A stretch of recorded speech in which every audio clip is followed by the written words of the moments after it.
Bienvenue dans le Business Club de France des entrepreneurs. Aujourd'hui, nous irons à Perpignan pour découvrir une jeune entreprise qui veut réinventer les produits ménagers. Mais tout de suite, le sommaire avec vous, Michel Picot. Bonjour. Bonjour à tous. Notre invité est effectivement l'un des fondateurs de Purpils, des produits ménagers sous forme de pastilles effervescentes. On vous en dit plus dans un instant. Dans l'actualité cette semaine, la marque Petit Navire qui fête ses 90 ans, les croquettes pour chiens à base d'insectes Réglo qui ont levé 1,8 million d'euros. Nous irons également prendre des nouvelles des cigognes de Sarralbe en Moselle. Mauvaise nouvelle, un cigogneau est décédé lundi. Le rendez-vous du médiateur des entreprises avec un cas concret de médiation aujourd'hui. Notre expert, c'est quoi le digital dans l'entreprise ? Eh bien, notre expert répondra. Il s'agit de Julien Parou et nous irons à Bordeaux. Et puis, nous irons également aussi dans les Côtes-d'Armor pour rencontrer Alan Ripaud, le patron de Fleur et Anne d'Armor. Un portrait touchant. Soyez les bienvenus. Allez, direction Perpignan pour retrouver notre invité qui est l'un des fondateurs de Purpils, Grégoire Bessin de Chastenay. Bonjour. Bonjour à tous. On va parler de votre produit, mais tout d'abord, je reviens sur vos propos. Nous réinventons les produits ménagers, mais comment les avez-vous réinventés justement ? Tout simplement, on va changer la forme, sans changer l'usage. Nous, on n'a rien inventé. Le seul défi qu'on a relevé, c'est d'avoir un produit qui soit efficace, économique et écologique. Et concrètement, comment ça marche ? Ce sont des pastilles que l'on dilue dans l'eau, donc on garde toujours le même flacon. Alors, on peut avoir ces flacons qu'on fournit, bien évidemment, ou alors on peut tout simplement réutiliser les flacons qu'on a chez soi. On a tous de l'eau chez soi. Donc, pour nous, c'était une hérésie de transporter de l'eau. Il faut savoir qu'un produit ménager conventionnel, c'est 80 à 90% d'eau. Tout simplement, nous, on a vraiment condensé le produit dans une petite pastille. Et donc, on va la mettre dans sa bouteille, remplir d'eau, attendre 5 minutes et le produit se recrée comme par magie. Votre solution est très intéressante à plusieurs niveaux. Toujours le même flacon, donc moins de déchets plastiques, des produits nettoyants verts, donc moins de polluants dans les eaux usées. En plus, les produits ménagers vendus dans le commerce contiennent 90% d'eau, donc on transporte beaucoup moins d'eau dans les camions. Votre solution avec vos pastilles permet de réduire les émissions de CO2. Vous cochez toutes les cases du nouveau style de consommation en fait. Oui, alors vraiment, nous, c'était notre cheval de bataille, c'était le plastique à usage unique. Aujourd'hui, on trouve que c'est une hérésie quand on va utiliser un produit conventionnel et qu'on l'a fini, que de le jeter sur une bouteille qui peut encore être utilisée et surtout sur un spray qui est encore utilisable. Tout ça finit à la poubelle et on va faire ce même système, aller dans un magasin, retransporter de l'eau. Et ça, je pense que dans 10 ans, on va nous dire, voilà, c'est une hérésie, même avant, j'espère, mais que c'est une hérésie. Aujourd'hui, la force qu'on a aussi, c'est de pouvoir vous livrer vos produits ménagers dans votre boîte aux lettres par le facteur. On va parler maintenant de vos pastilles. Que contiennent-elles ? Comment être sûr qu'elles sont réellement vertes et surtout, sont-elles aussi efficaces pour nettoyer la maison ? Exactement. Alors, on est parti d'un constat, bien évidemment, que si on a un produit qui n'est pas efficace, on ne va pas être racheté. On va pouvoir être découvert une première fois, mais pas être racheté. Donc, nous, c'était vraiment notre cheval de bataille d'avoir un produit qui soit efficace. Mais qui soit efficace pas à n'importe quel prix ou pas à n'importe quel produit à l'intérieur. Il faut aussi qu'on ait un respect de la personne qui va nettoyer et de toutes les émanations nocives. Quand vous savez, vous avez un produit qui est conventionnel avec beaucoup de parfums, à un moment donné, c'est ça qui est allergène aussi. Donc, et pour ça, on a voulu aller chercher un label qui certifie ce travail-là, qui est le label EcoCert, qui est le plus restrictif sur le marché aujourd'hui. Donc, ça nous contraint à utiliser moins de parfums, à utiliser moins de colorants, mais d'avoir un produit qui soit efficace. Tout simplement, on a formulé, c'est des matières qui sont de l'acide citrique, du bicarbonate. Bien évidemment, il y a aussi, tout est de 100% d'ingrédients d'origine naturelle. Et donc, on a des compositions qui sont spécifiques pour chaque usage. On a un produit vitre, on va avoir un produit pour le sol, on va avoir un produit dégraissant en cuisine, un multi-usage et un produit anti-calcaire pour la salle de bain. Et où en êtes-vous en termes de vente aujourd'hui ? Aujourd'hui, c'est essentiellement sur notre site internet. Donc, on fait à peu près voilà, la majorité de nos ventes sur notre site internet. On a aussi quelques revendeurs en concept store et on est en train de négocier avec des grandes enseignes pour aussi intégrer ce rayon de la GMS puisque les ventes sont encore dans ce secteur-là. Aujourd'hui, on est vraiment, nous, omnicanal. Et on va essayer de réinventer les produits ménagers de A jusqu'à Z. Aujourd'hui, on a démarré avec 5 produits. On va élargir la gamme petit à petit. Mais c'est vraiment des temps de R&D qui sont longs puisqu'on souhaite avoir un très bon produit, mais surtout respecter nos engagements, d'avoir un produit qui soit naturel et aussi qui soit efficace et qui corresponde en fait vraiment au marché. Ces pastilles sont-elles fabriquées en France? Non, ces pastilles ne sont pas fabriquées en France. Elles sont fabriquées de manière locale, puisque nous, on est basé à Perpignan. Peut-être que vous avez entendu mon petit accent chantant. Et donc, on fait fabriquer ces pastilles à Barcelone, donc à 200 km de chez nous, puisque pour nous, c'était beaucoup plus simple de pouvoir en fait, y aller régulièrement, de pouvoir aller vérifier en fait, avec notre prestataire qu'à l'autre bout de la France. Je pense qu'aujourd'hui, on n'est pas franco-français. Nous, on n'a pas fait cette barrière de l'avoir vraiment typiquement en France. On voulait avoir le côté très local, puisqu'après, on a notre logisticien aussi qui se situe, donc qui est transfrontalier et qui est aussi vers Barcelone. Et donc, pour nous, c'était vraiment de limiter en fait, cet impact de transport entre le fabricant et la logistique qui est chez nous.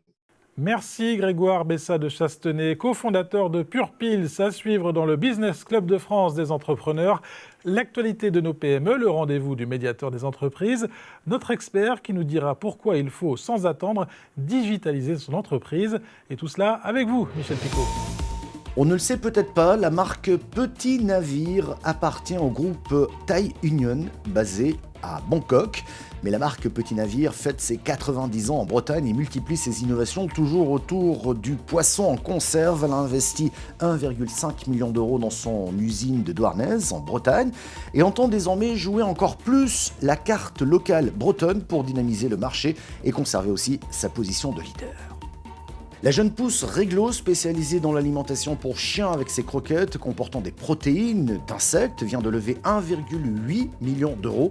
Installée à Versainville, dans le Calvados, Réglo a été créé par Basile Lègre, jeune diplômé en master à EM Normandie Business School, et son frère Maxime, qui lui est ingénieur informatique à l'Université Technologie de Troyes.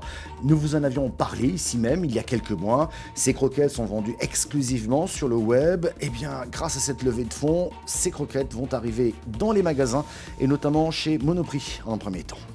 Et on retourne en direct sur le toit de la mairie de Sarralbe pour prendre des nouvelles de la petite famille de cigognes dont un des cigogneaux est malheureusement décédé lundi. Il ne reste plus que 3 sur les 5 qui sont nés. La municipalité, vous le savez, a installé une webcam pour suivre 24 heures sur 24 cette petite famille de cigognes.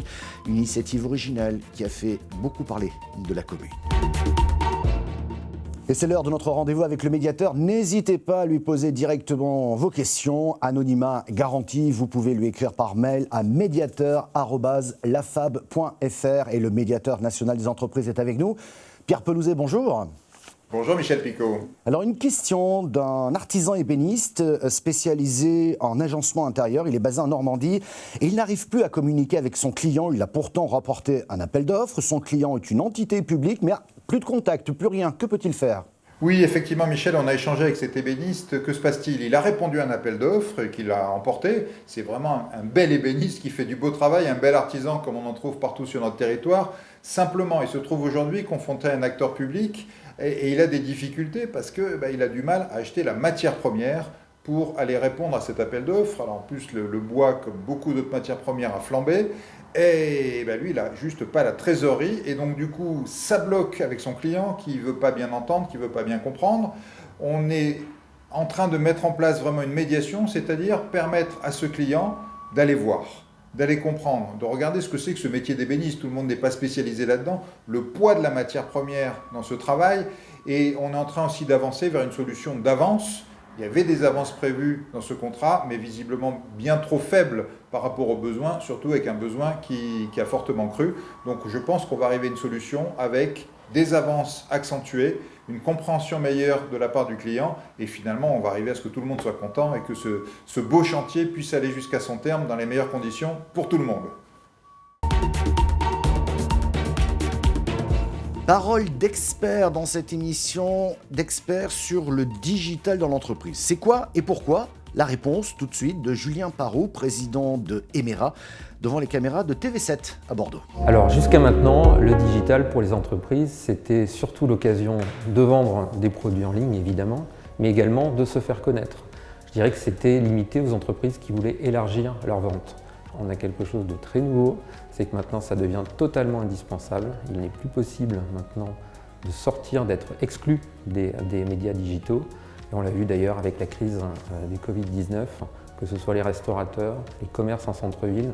Maintenant, il faut une présence en ligne, il faut pouvoir contacter, vendre, garder le contact avec chacun de ses clients ou ses prospects. Et nous partons à Pléné-Jugon pour rencontrer Alan Ripaud, le gérant de Fleur et Anne d'Armor. Un extrait du magazine des Côtes d'Armor diffusé sur TBO et présenté par Mathilde Kemener. Alan Ripaud, bonjour. Bonjour. On vient de vous voir en pleine visite guidée. On est ici sur votre pépinière à Pléné-Jugon. Tout à fait. Vous êtes un des rares en France à avoir lancé votre entreprise. Vous souffrez d'autisme. Oui, on va dire que je présente de l'autisme, oui, tout à fait. Est-ce qu'aujourd'hui, 5 ans après, on était venu vous voir il y a 5 ans à la création de cette pépinière pour parler de cette création d'entreprise. Je m'en souviens bien. 5 ans après, est-ce qu'on peut dire que c'est une réussite ? Bien écoutez, oui, c'est vrai qu'aujourd'hui, ça a pas mal évolué. J'ai notamment fait l'acquisition de nouvelles variétés de plantes carnivores et puis de temps en temps, j'ai des personnes, des familles qui viennent avec leurs enfants. J'ai également des foyers de vie ou des EHPAD par exemple, comme celui qui est passé il y a quelques instants déjà là. Et j'ai aussi on a fait l'acquisition de 2 ânes aussi également qui sont arrivés. Et également de moutons de Ouessant aussi qui sont arrivés il y a quelques années. À quoi servent les animaux ? Les animaux servent surtout à agrémenter le coin principalement, en fait, à apporter une touche sympathique au lieu, d'une certaine façon. Aujourd'hui, vous arrivez à tirer un salaire de cette activité ? On arrive à dégager un petit salaire, je vais dire, parce qu'on réinvestit la majorité vraiment des achats de plantes, vraiment de par les clients qui viennent dans le matériel horticole essentiellement. Aujourd'hui, en tout cas, vous ne regrettez pas de vous être lancé. Est-ce que c'est possible pour ceux qui peut-être... Ah oui, pour des personnes qui présentent de l'autisme ou divers handicaps, d'ailleurs je ne parle pas que de l'autisme, c'est possible de se lancer. Après, c'est à chacun de trouver sa propre passion, quoi. Merci de nous avoir suivis. L'émission est disponible sur le site de votre télévision locale ou sur celui de l'émission. Nous sommes également à la radio et en podcast audio sur toutes les bonnes plateformes de podcast. Merci de votre fidélité. Nous revenons la semaine prochaine.